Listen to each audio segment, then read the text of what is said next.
Hi guys, this is SDJRSNF88 speaking with the final update on Compton Martin before the exhibition this weekend, which is now only 3 days away. So a lot has happened, a lot has changed, and basically it's in the there's still a few little tiny things to do over the next few days, but apart from that, it's near enough done. So I'll start off by the goods shed and I'll work my way around back to the start. So, first of all, I've laid out all the buildings on the layout, how they're going to be. Obviously, the big buildings, like the station, the signal box, all that, are removable, and all the vehicles and stuff, but I laid out how it's going to be at the exhibition, basically. So, first of all, we've got the goods shed. As you can see, it's sitting perfectly on top of its tufts, which are now blended it in. All the doors are all open for the wagons and stuff. See in there? That little gold sticker on the back there, you can see that comes on the kit. I'm going to take that off. Say made in China, because it looks a bit odd looking through the door. You can see that in there, but that'll be off when it comes to the exhibition. What have I done? I've actually glued these milk churns, these Pico milk churns down here. Obviously being the dairy siding, I thought I had a few of those down there. They've been glued in. Then around the end, another new addition this week is Oxford die-cast mechanical horse. Beautiful little model. I got it off the Hattons. I did a little Hattons order because I really need some bits and pieces desperately to finish it off, like a bit of track and a bit of bits of scenery and stuff like that. Just like the odd bits and bobs, which are quite hard to come by, sort of thing. So that was on the order list to bulk up the order a bit for the postage. Anyway, so I've got that there. It's parked there, not glued down. Obviously, all the vehicles are going to be loose. And you can see these lovely little crates on the back. Now, these crates are made by EFE or Ever First Editions. No, Exclusive First Editions or something like that. They make buses normally, but they also make and trucks, but they also make a few little scenery bits and pieces. Now, if it's going to focus, here we go. Now, these are just normal crates. As you can see, they're hollow, but I have weathered them up. As you can see, they're quite shiny in there, and they were like that on the outside. But I put a wash over it, and as you can see, it really does look like it's a grotty old wooden box, which is pretty good. And I can see there's another two there piled up, and then I'm going to have one obviously sitting on the back of the mechanical horse itself.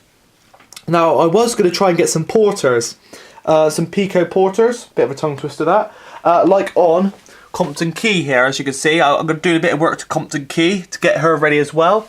She'll be operated by #1 classic car fan on the day, but as you can see, basically I'm just going to clean it up, glue him back again. He's fallen over.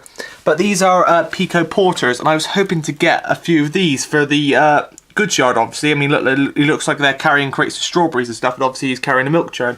So I thought that would have looked excellent on there, but they were quite hard to find.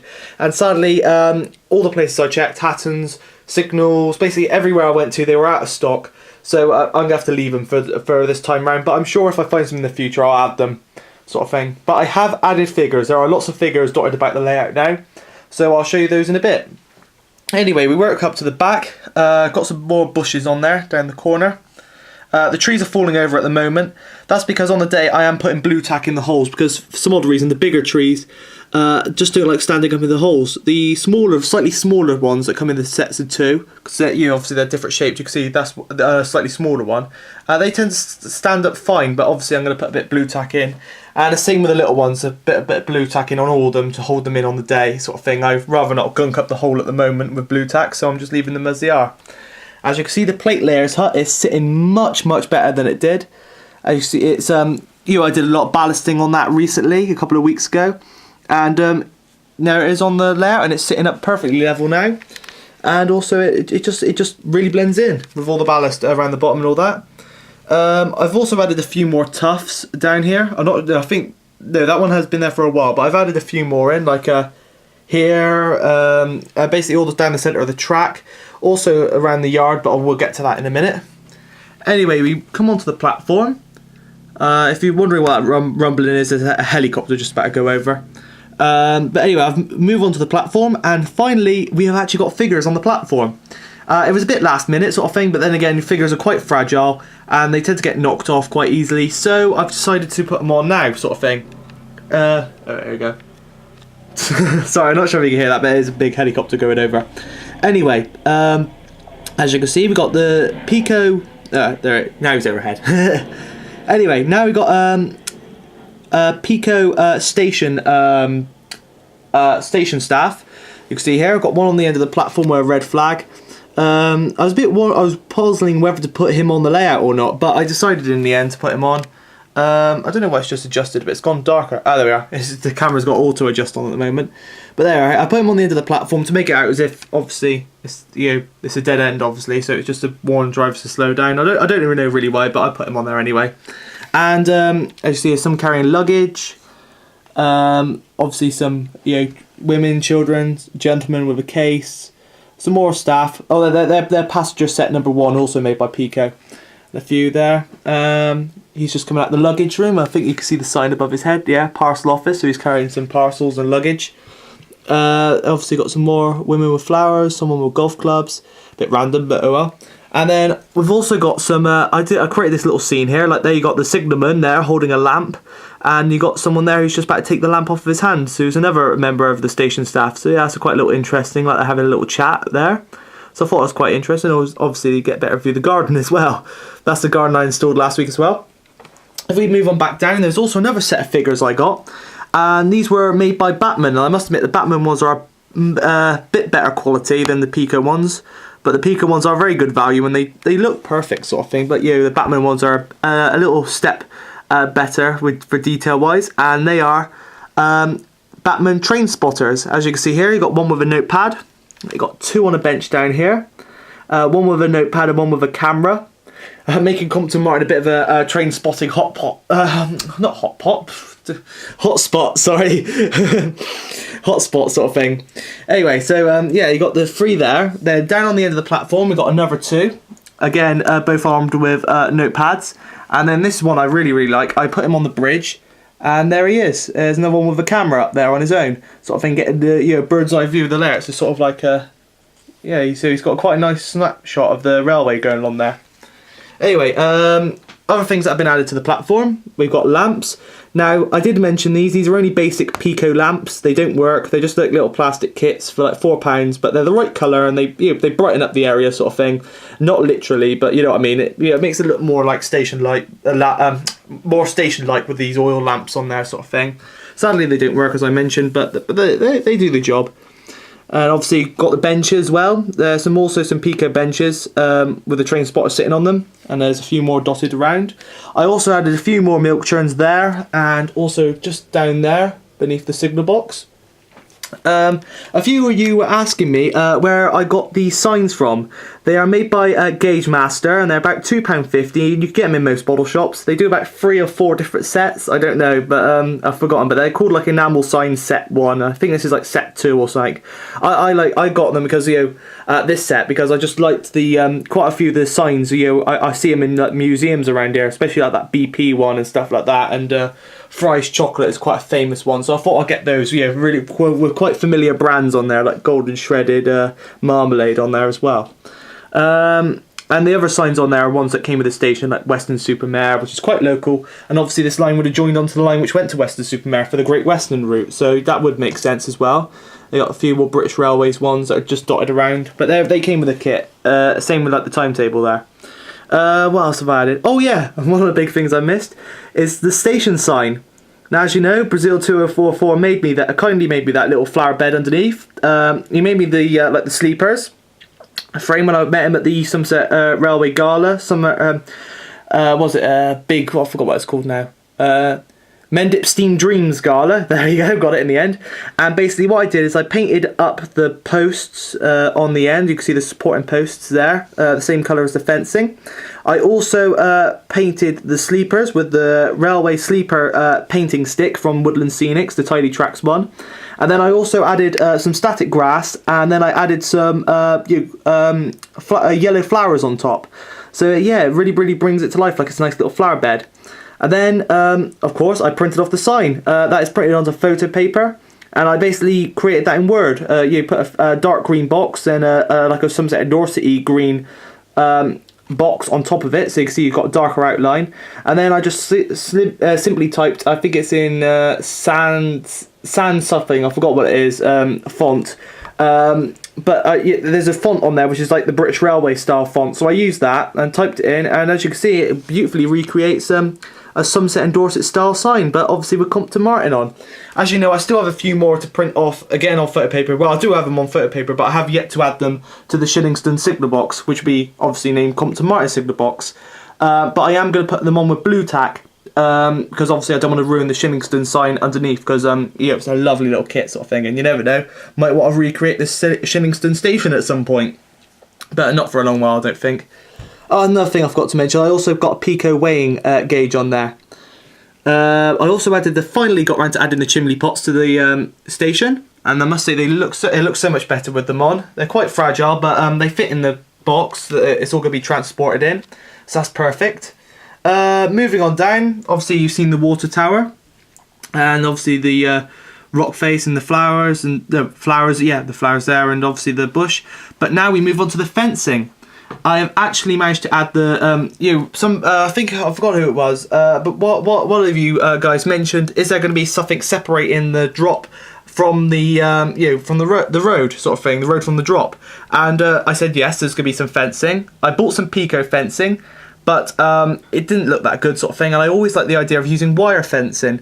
Then Kev, totally forgotten your YouTuber name, but Kev showed a brilliant tutorial on how to create it with matchsticks and wire. So I went ahead and used his helpful tutorial to create these. So yeah, that's matchsticks there, painted up with the Woodland Scenic Sleeper Grind pen. That has come in very, very handy. It's painted up a lot of wooden stuff on here, including the little platform down there, which has now been glued in place for the switch. I painted those up, drilled some really, really tiny holes in there, and the wire is not metal wire, it's actually plastic wire, like it's like a bit like fishing line. So I suppose you could use fishing line, you could use metal wire like what Kev did, or also this wire I got from a ratio fence kit, which I thought I was going to use, but obviously Kev's idea was so much better. I decided to use the wire from that, which is really, really strong and really, really flexible, and obviously made it like it's plastic, and use it on there. That side I've only just glued in, but as you can see it still needs a bit of touching up with the rail things. It takes about 2 coats. And then also I need to add the little angled support on the end one here as well. But that's gone down really well. I've also got to add the telegraph pole in there. There's a little hole right there for the telegraph pole, as I'll show you here. I've added a Pico telegraph pole. Now this has been weathered, again with that Woodland Scenics pen. I've also sprayed it to make sure it stays on there permanently, because it sometimes scrapes off, and I think it still does, but it's a bit tougher than what it was sort of thing, just applied on there. As you can see, also as well as the train spotter up there, we've got Ivo Peters' car. Now, for any of you who don't know who Ivo Peters is a famous railway photographer, and one of his favourite lines to photograph was the Somerset and Dorset, and he used to race trains along the Somerset and Dorset from Bath all the way to Evercreech in this car. As you can see, well, I'm not sure you can read the number plate, but also if I check out my my Somerset and Dorset West Somerset Railway Gala, when they did the Somerset and Dorset Gala on their line about a year ago now, because the first part 1, you actually see that car in the car park. That car was actually there. The owner, which I think is his son or something, or whatever, I'm not sure. The car's still around, and obviously he takes it to shows and railway galas, and so it was a real privilege to see that car sort of thing in the flesh. So I thought I'd add him up there, as if Ivo Peters has just pulled up to sort of do some filming of Compton Martin, or photographing. Here I've also built up the bushes. I'm sorry this is going to be a bit of a longer update. It's going to be probably the longest one, but then again it's the last one before the exhibition, so a lot has happened. I've added a few more bushes to it because it was a bit flat, and so I've bulked it up a bit. Same down here, you can see all the beautiful fencing down there. Really nice shot of the road now. I'm really pleased with that sort of like little scene there. But down here I've added a few bushes to blend in the fence at the end, because I didn't want to go too close to the edge in case it snaps sort of thing. I've got the flowers down here. I've also added this little bush here. And I've also added the yellow flowers along the front. As you can see, it really, really breaks up the just the plainness of the static grass sort of thing. So you've got yellow along there, with a bit of bush. Then you've got more yellow, another bush to break up the sort of just the plain static grass, and also some more yellow flowers there and there. And yeah, so that's most of it for the layout. But it brings us on to one more thing before I forget, and it's obviously the coal stage. Now, last update I asked you, should I keep the rubber coal or should I use real coal? And in the end I went with the idea, because everybody was, well, not the idea, but with the suggestion, as everybody said, use the real coal. And it took about a week for it to all set, but It's rock solid, and that is the real coal, and as you can see, it looks a ton better. There are also these little coal sacks, which came with a base toy model, which I also got on Hatton's, as you can see here, a lovely little coal merchant's truck. It came with some sacks in the back, but I also bought some sacks separately. I think they were about £4 or something. You can see you got some piles of, there's a bit of static grass on there, empty sacks, full sacks. I put some more full sacks there, and you got both in the back of the truck, which came with it. I also put some coal down here to blend in the Harbour and Hamlet coal pile, and I must admit it does blend in quite well. It looks a bit better. It's a bit shiny on the camera sort of thing, but when you see it in the flesh it actually doesn't look half bad, because this coal's shiny and this coal's shiny, and it, you know, it looks a bit matter there, but they really go together quite well, and I think it really camouflages in that pile sort of thing, which is brilliant. And I'll also add some around here and a few little coal spills around there. And this little tractor's just sitting here. It's going to be on the back of a little one plank wagon going around on the day. I've got to create like a little stand for it to hold it into place on the wagon without gluing it to the wagon. So yeah, that is about it for this part of the layout. But I'm just going to quickly show you the fiddle yard, as a bit of work has happened in the fiddle yard. Apologies for this being a very long update, but as you can see we're in the fiddle yard now, and as you can see I've lined it with the Woodland Scenics track underlay foam. I've got some big sheets from Signals, and basically I've glued them all down so it's got something nice and spongy and soft for the engines to sit on. I've also laid in this track. I am going to hammer it in because it's basically, I've arranged it so it gives the longest length possible for the station. Sadly, the maximum length train I could get in, as you can see, is a 2-coach train, which basically there's a Pico Loco lift there, and obviously the 4F will sit on the Pico Loco lift, so I could change it over quicker and easier. I'm taking 3 of these with me. Sort of thing, because I've got to load them but I never got around to using them, and now this is the perfect opportunity to use them and stack them up in the corner. But as you can see, just imagine the 4Fs on there. As you can see, a 2-coach train. I won't be taking these Mark 1s, but you know, it gives the length of 2 coaches. I've got some like nice LMS Suburban coaches, Midland, no, Stania Suburbans, which will go with the train perfectly, which you've seen in other videos, like my Somerset Dorset video. But anyway, as you can see, it sits just about right, and if you're looking through the rear, you can just about see the rear of the coach there, but it's hardly noticeable from the front. But that's the longest train formation, and remember that's the biggest loco that's going to be on the line, which is a 4F, or operating on the day, and obviously the biggest coaches. So that, you know, it's kind of inevitable. There will be lots of I reckon I could easily get a 5 or 6 coach freight train in there, hauled by the 5 or 6 wagon freight train in there, hauled by the 3MT or something. It will fit in there, sort of thing, or even smaller by the tank. Even longer if I have the smaller pannier tank or Chew Valley on there. So yeah, that will work. Chew Valley is going to have some nameplates. They're only going to be temporary ones on the day. They're going to be printed onto photo paper, well, onto card, and then stuck on temporarily. But I am going to order some from Narrow Planet, proper and etched ones, which are going to say Chew Valley and SDJR on it for the little cab side ones. And they take a couple of months to make, so I'm just going to have her temporarily with some card ones on there for this point in time. But yeah, she will have her nameplates on there on the day. But yeah, as you can see, there's a little controller, little Gauge Master combi. That's operating the signal and everything and the track. But yeah, I'll just pause the camera again. I'll go back round to the front of the layout, and I'll just say the final bit. So anyway, guys, this is about it. The last major update for a while on Compton Martin. It's been a long journey, and I'm really glad that you've all enjoyed these updates. I'm sure there will be future updates for, like, maybe if I add the figures here and bits and pieces that I plan to do, but for the foreseeable future, I'm afraid this is the last update. Oh, one more thing I forgot to mention, as always. There wouldn't be a Callum update if I forgot something. So anyway, here we are. This here is some black fabric, which is going to be used as the curtain that goes around the front of the layout, sort of thing. So that's one thing I was just about to forget, but I thought I'd get in there before I finish this video. But anyway, like I said, Compton Martin Model Railway Exhibition, the first exhibition of its type, is going to be this weekend on Sunday the 3rd. Do check out my video on that event, and obviously if you're going with your layout, I can't wait to see you there. And obviously if you are going as a visitor, please do turn up. I need to get as many visitors in as possible, and if it is a success, I'm sure I'll be able to hold one next year again at some point in the near future, maybe next summer when most people are going to be free to come, because I know quite a few of you were held up with the date that I arranged. But I'm so glad with the turnout of layouts so far. Well, with the turnout of layouts that are coming, and obviously the hopeful amount of people that are going to come. So if any of you want to see Compton Martin in the flesh, please do turn up at the real Compton Martin on Sunday the 3rd Sunday the 3rd of November, which is this weekend. So anyway, this has been SDJRSNF88 speaking, and thanks for watching.